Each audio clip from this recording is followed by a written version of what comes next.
Olá pessoal, Ciclo de Engenharia Ambiental, eu sou o professor Pedro Campani. Hoje aqui está dando sequência a nossa série de entrevistas com um grande nome do direito ambiental.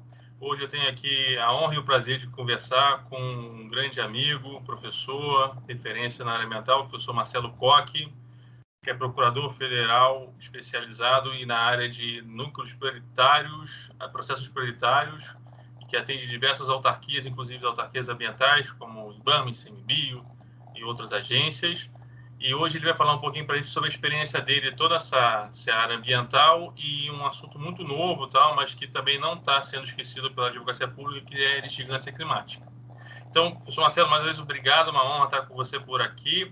E eu queria um pouquinho, então, que você se apresentasse e falasse um pouco sobre a sua experiência na advocacia pública ambiental. Olá, Pedro, como vai? Grande amigo, olá a todos, olá a todas. É um prazer estar contigo. É uma satisfação enorme estarmos nesse debate de hoje. Bem, quando pensamos na advocacia ambiental e na atuação da advocacia pública hoje, Pedro, o principal panorama que vai servir como subjacência para o nosso debate é a consagração da advocacia pública como advocacia.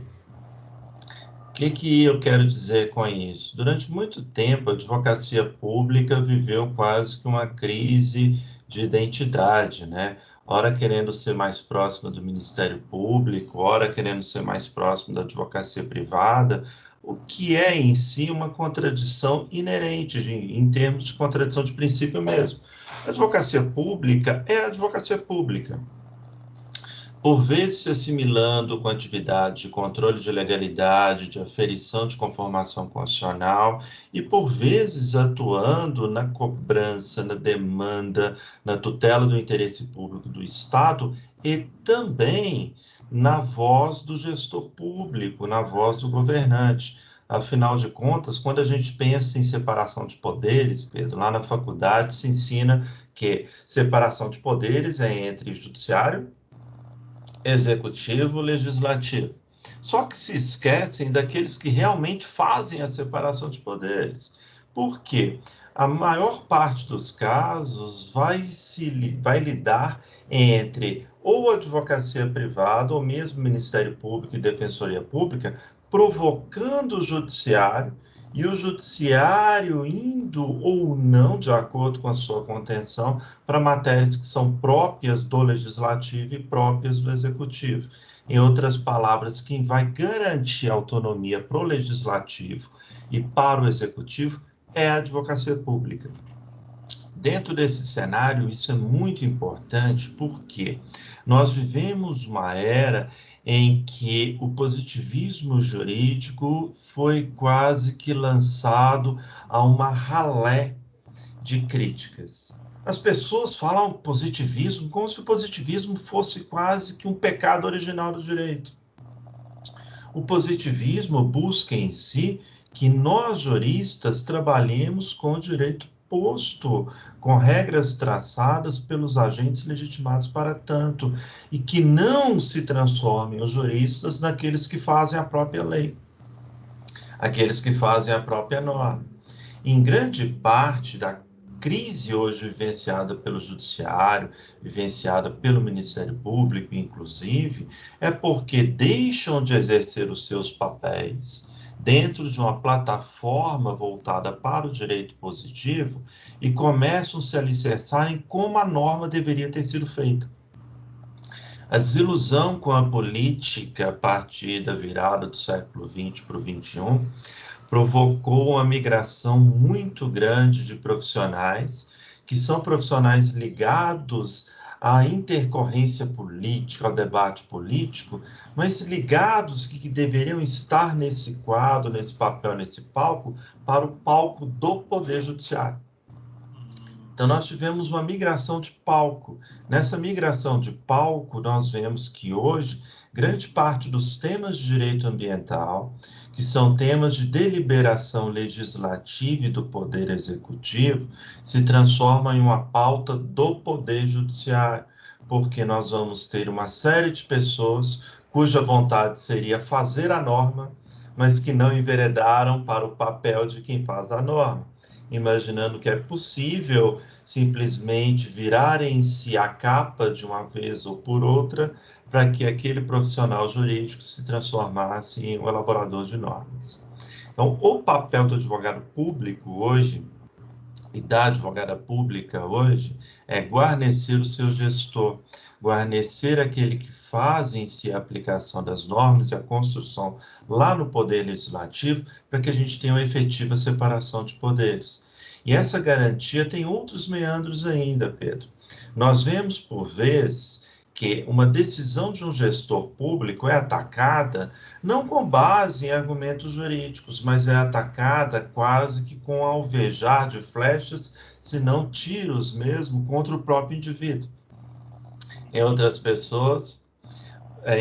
questões, nós vemos pessoas se surpreenderem com decisões ao estilo de tome tal postura no licenciamento sob pena de apuração de responsabilidade, recomendações sob pena de improbidade administrativa. Fatores que comprometem a gestão da segurança do meio ambiente e da gestão do risco. Para você ter ideia, Pedro, a gente está com uma série de processos quanto à gestão de barragens no Brasil inteiro, que eu participo. E, em contato com os gestores da ANM, veio uma demanda do porquê que um planejamento feito de fiscalizações por parte da ANM não tinha sido totalmente executado. Porque ele tinha sido executado na faixa de 50% a 60% no ano de 2020. Em termos de requisições nesse período, Pedro, dê um palpite de quantas requisições vieram do Ministério Público nesse período. Olha, eu acho que deve ter vindo uma por mês, 3 por mês, umas 20, 25. 216. Não é possível, é mais que uma por dia. É na faixa de uma, dá quase uma, 0,8 alguma coisa, quase uma por dia. Durante a pandemia ainda. Durante todo o percurso, pandemia, desde o firmamento do acordo. Dessas, nós temos cerca de 33, se não me engano, que exigiram vistoria presencial e complexa dos analistas. O que eu chamo de vistoria presencial e complexa? Aquela em que o analista, o fiscal de barragem vai ter que ficar na faixa de uma semana, 10 dias vistoriando tudo. Nossa. E qual que é um dos fatores de complexidade? Um dos casos que eu levei para questionamento, porque isso tem que ser posto em debate, foi de uma determinação, de uma requisição fixada pelo Ministério Público para que fosse vistoriado um dique. Só que esse dique foi ser vistoriado deixando para trás uma barragem de nível 2 de risco. Por quê? Porque em relação ao dique vinha a requisição sob pena de responsabilidade, sob pena de improbidade, etc, etc. Não discordo, não estou questionando a requisição em si, nem toda a legitimidade do Ministério Público. O que eu estou discordando é de pulverizações que fazem com que requisições esparçadas do Ministério Público não levem em conta um planejamento holístico da entidade. A requisição é plenamente legítima, entretanto, ela tem que se adequar dentro do plano, dentro do planejamento público. Caso contrário, nós vamos ter uma perda de prioridade, uma perda de racionalidade na atuação da fiscalização ambiental, minerária, de risco como um todo de gestão. Não há sentido em nós migrarmos a gestão efetiva de fiscalização do Poder Executivo para o Poder Judiciário. E não só por causa da separação de poderes, é por causa da eficiência. E por que eu digo da eficiência? O juiz está preocupado com aquele processo dele. O gestor tem todo o emaranhado de complexidades diante de si. Por vezes, então, que está naquele processo não é prioritário. E se o procurador não tiver uma vamos dizer, flexibilidade de diálogo com o próprio Poder Judiciário, com o próprio Ministério Público, ele simplesmente encaminha isso para a agência, deixando em patamar bem límpido o que eu estou dizendo. Há cerca de foi uns 10 dias antes de começar o recesso, veio, Pedro, uma determinação de um juiz para que a ANM se manifestasse sobre a estrutura do plano de descomissionamento de uma barragem, que eu, advogado, de forma muito escorreita, já tinha juntado no processo, dizendo que ele apresentou. Só que isso tinha sido apresentado há 10 dias úteis na ANM. É impossível, impossível. Eu sequer me dei ao trabalho de chegar lá para o analista e falar com ele, olha, passa tudo aqui na frente. Não ia fazer isso. Mandei para o juiz e para o Ministério Público interrogando o primeiro ponto. Será que é coerente, dentro de um sistema de planejamento como um todo, você querer que algo de descomissionamento de uma barragem que não está em risco passe na frente de todo um planejamento? Em outras palavras, e de forma bem concisa, hoje nós vivenciamos um quadro de necessária contenção do Poder Judiciário, não apenas em matéria, mas em termos de planejamento e de racionalidade. Nós migramos atualmente para uma cultura do risco, não só a cultura do risco do empreendimento, uma cultura do risco do servidor público. E aí, o servidor público, Pedro, por vezes fica com receio de fazer o seu próprio papel dentro da gestão e do planejamento, porque existe uma potencial espada de Damocles sobre ele. Ele prefere fazer a requisição, porque a requisição pode lhe dar problemas, mesmo ele sabendo que ela não é prioritária. Precisamos de uma reflexão intensa sobre os papéis dos órgãos jurisdicionais e dos órgãos de controle, para que eles não se transformem em gestores da política ambiental e da política de risco no Brasil. Você comenta, isso me leva à reflexão, até que ponto a segurança jurídica põe em risco a própria segurança pública, né? O efetivo cumprimento do mandato judicial pode desestabilizar outras situações de risco que nem o magistrado reconhece, só o administrador público tem essa visão como um todo, né? E aí, na priorização, e como administrar é escolher, fazer escolhas, né? Escolhas essas democraticamente eleitas, né? E tecnicamente avalizadas pelos órgãos criados pela estrutura política, né? Vem o judiciário atrás dessa segurança jurídica e atropela tudo numa boa vontade, ou muitas vezes mal orientada, às vezes pelos querelantes, né? Por aqueles que propõem essas ações, né? Então, o desafio como advogado público é muito grande trazer essa sensibilidade, né? E acho que sua reflexão sobre essa autocontenção judiciária a gente vem vivenciando aqui, e eu acho que é uma questão mesmo que nós, operadores, já temos trazer cada vez mais à luz, assim, até para não sobrecarregar, porque não existe o juiz Hércules, né? Que a gente estuda, né? Exatamente. E, ao mesmo tempo, não existe o Estado perfeito, né? O Estado vai fazer escolhas e a gente não pode exigir alguma coisa fora da nossa normalidade. Agora, dentro desse dia a dia, dessa escolha de fazer escolhas, essa dinâmica, né? Vocês também têm que estar sempre se atualizando aí do que está acontecendo no cenário global e local, né? Como advogado de órgãos públicos que são demandados tanto nacionalmente quanto internacionalmente, né? Hoje um tema que está muito na voga é a chamada litigância climática, né? Um assunto relacionado a efeito estufa. Você quer explicar um pouquinho o que seria isso? Esse ponto é muito interessante. Eu até acabei de publicar junto com um colega, com um grande amigo, juiz federal, o Gabriel Vedi, um artigo na revista dos tribunais a respeito. Hoje nós vivemos na era da litigância climática, na qual os fenômenos ligados ao clima se tornam em si fatores de causa de pedir e pedido autônomos. Esse é o ponto. Reflexos ambientais como um todo, se sabe há décadas que toda a estrutura do meio ambiente é encadeada. O ponto determinante da litigância climática é quando a questão de efeitos sobre o clima, quando o impacto sobre o clima deixa de estar coligado, por exemplo, a um fenômeno de desmatamento isoladamente, do fenômeno hídrico isoladamente, para se tornar algo central no debate. Antes ele era algo ancilar, quase que reflexivo. Se debatia o desmatamento porque ele implicava efeitos climáticos.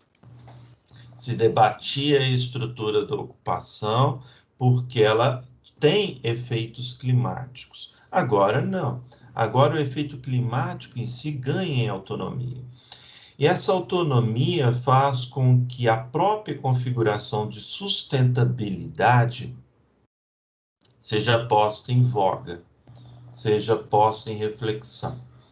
Eu já tive um debate uma vez com um biólogo e com um engenheiro ambiental, e eles dizendo, olha, nenhuma mineração é sustentável.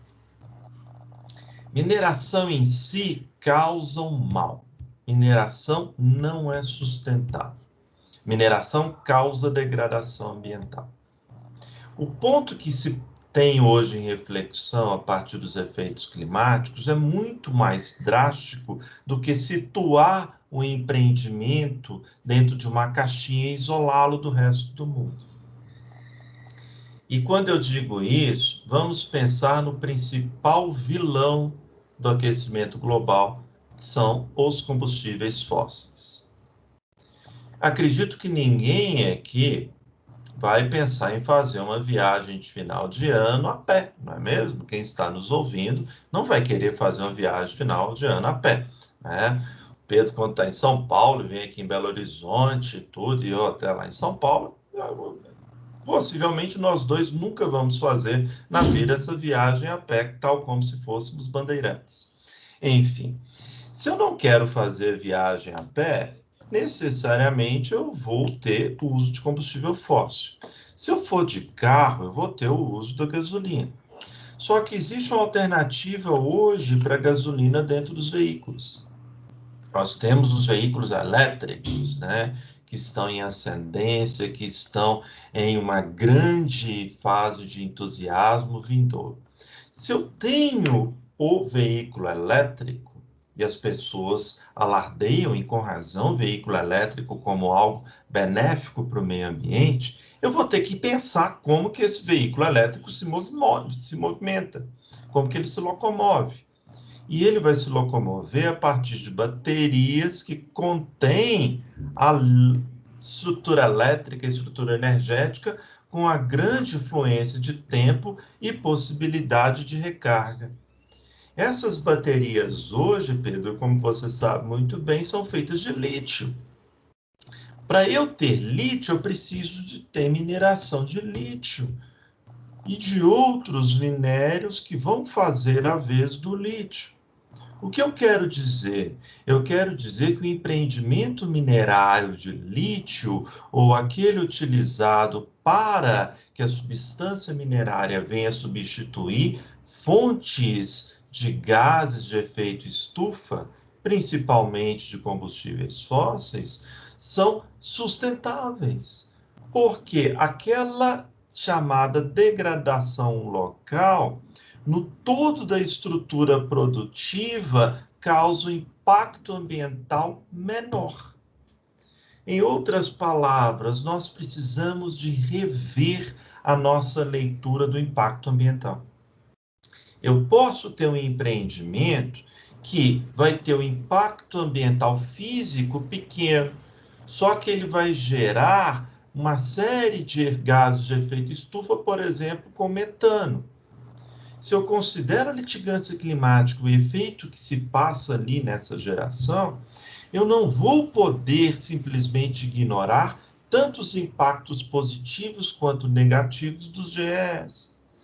Em outros termos, vamos precisar de rever a nossa própria lógica do que é impacto positivo e impacto negativo.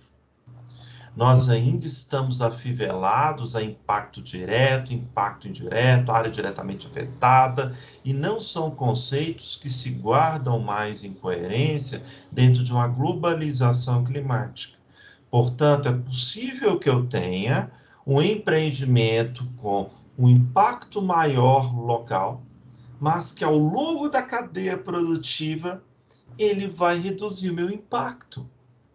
Imaginem, produção de placas fotovoltaicas para energia solar.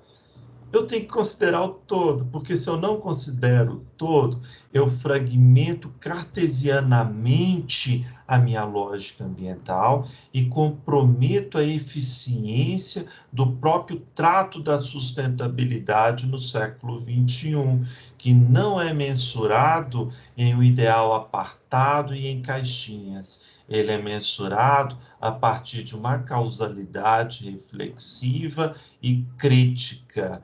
Para tanto, eu vou precisar de que os órgãos ambientais e mesmo os órgãos de controle revejam sua posição, porque nós ainda nos deparamos, Pedro, com resoluções tal como a 01 de 86, na qual isso sequer era imaginado. Porque também sequer é conhecido cientificamente, né? Então é muito interessante essa evolução, né? E assim, dentro dessa nova percepção, que eu concordo plenamente com você, que está aqui traz um novo paradigma de avaliação de nexo, o que é dano, nexo, o que é conduta, qual que é o cálculo final do impacto ambiental da atividade. Você tem algum caso que queria falar para a gente já de discussão de litigância climática aqui no Brasil? Sim, a Advocacia Geral da União, representando o IBAMA, Pedro, logrou ajuizamento de uma importante ação contra uma siderúrgica por dano climático. Qual que foi a lógica, qual que é a base dessa ação? Essa ação visou a fiscalização de uma siderúrgica que estava consumindo madeira com DOF ideologicamente falso. E conhecidos, dados demonstrando que eram conhecidos por ela, o DOF ideologicamente falso, que é o documento de origem florestal. O que isso significa? Eu tenho uma siderúrgica que alardeava para a sociedade, para o poder público, que estava utilizando o carvão de uma área X.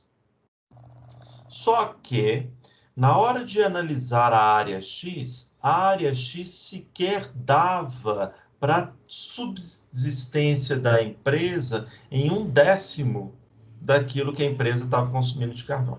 A gente ia precisar de vários andares de terra e de árvores para consumir o carvão. Ou 10 safras no mesmo ano de madeira. Exato, umas lógicas assim, exatamente. Qual que foi a consequência disso? Eu tenho uma empresa, uma siderúrgica, que consumiu carvão ilegal, carvão de madeira nativa. Os analistas do IBAMA fizeram o seguinte cálculo. Para a quantidade de aço que ela produziu, foi utilizada uma média X de carvão. Essa média X de carvão, em termos de volumetria, existe uma fórmula matemática que o IBAMA utiliza para configurar quantos metros cúbicos de madeira seriam necessários para os MDCs, tá? Que é os metros de carvão. Tá? A partir desse ponto, o IBAMA calculou quantos metros cúbicos de madeira foram suprimidos irregularmente. E, a partir de cálculos do Banco Mundial e da própria autarquia ambiental, logrou-se a identificação da média de carbono lançada dentro da atmosfera sem respaldo na estrutura do reflorestamento para o carvão, ou seja, o chamado carbono novo, né?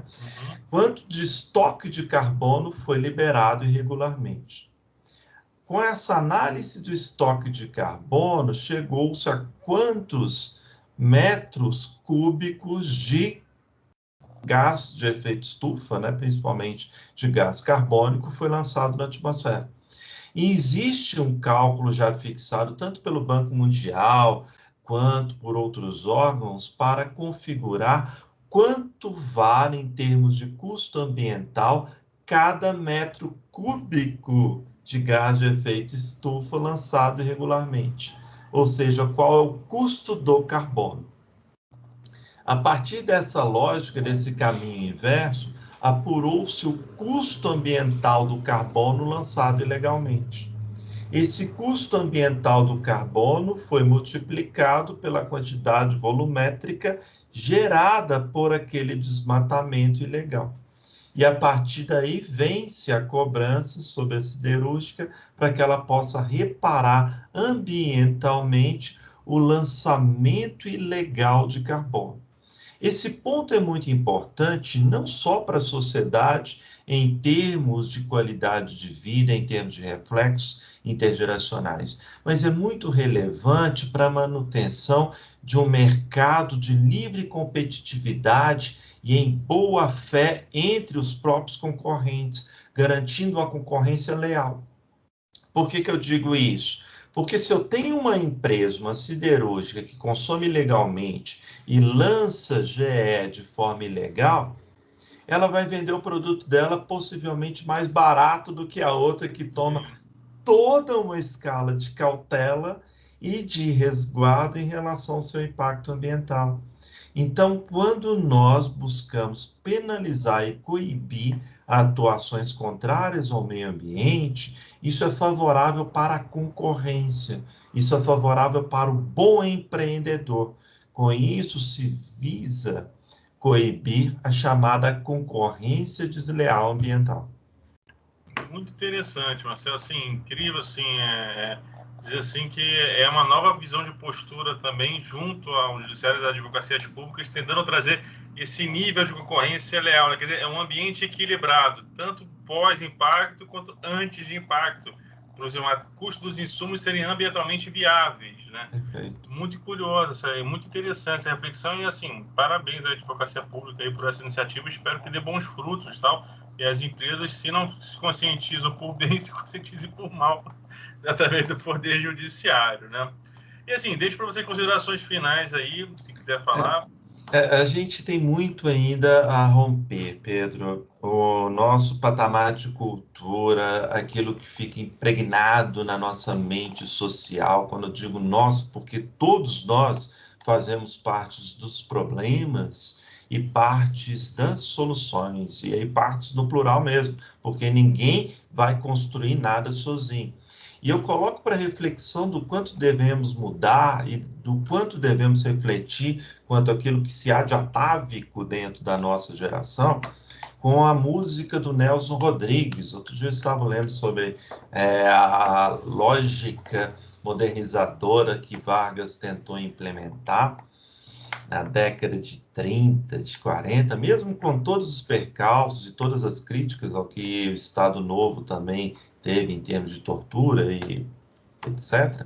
Mas há uma música interessante, salvo engano, do Nelson Rodrigues, que fala assim, Pedro, que era uma música para comprimir, para pressionar o governo Vargas com a sede de industrialização. Era mais ou menos assim. O Brasil já tem muito doutor, já tem muita professora. Manda essa turma toda para a lavoura. Olha só. Olha, uma época que a gente estava assim, tentando gerar um nível de instrução para o povo brasileiro, com escolas, com incentivo ao aprimoramento educacional. Outra parcela grande da sociedade, de índole oligárquica, queria pressionar o governo para dizer: não, para que isso? Já tem muito professor, já tem muito doutor, manda todo mundo lá para a lavoura de novo. E a questão não é ser lavoura ou ser indústria, a questão é a estrutura, a lógica homogeneizadora do pensamento que simplesmente navega em uma onda de cultura arreflexiva, uma cultura que não se compromete com o repensar suas fontes, seus pontos de partida e seus vetores de horizonte para a chegada. Olha, excelente reflexão, Marcelo. Assina embaixo, né? É aquela grande questão, aonde queremos chegar, né? Se a gente não reflete, olhar para frente, para onde a gente vai chegar, a gente vai ficar dando voltas sem saber. É verdade. Então, Marcelo, foi um prazer, foi ótimo. A sua entrevista acabou virando uma aula aqui super esclarecedora, assim, muito legal. E é isso aí, pessoal. Hoje foi o professor Marcelo Koch, que são 5 minutos de direito ambiental. Quem gostou, curte aí. Quem não gostou, pode reclamar. Mas acho difícil porque foi bastante profunda essa matéria e esclarecedora. E nos vemos na próxima. Obrigado, pessoal. Obrigado a todos. Grande Tchau, tchau. abraço. Tá tudo de bom.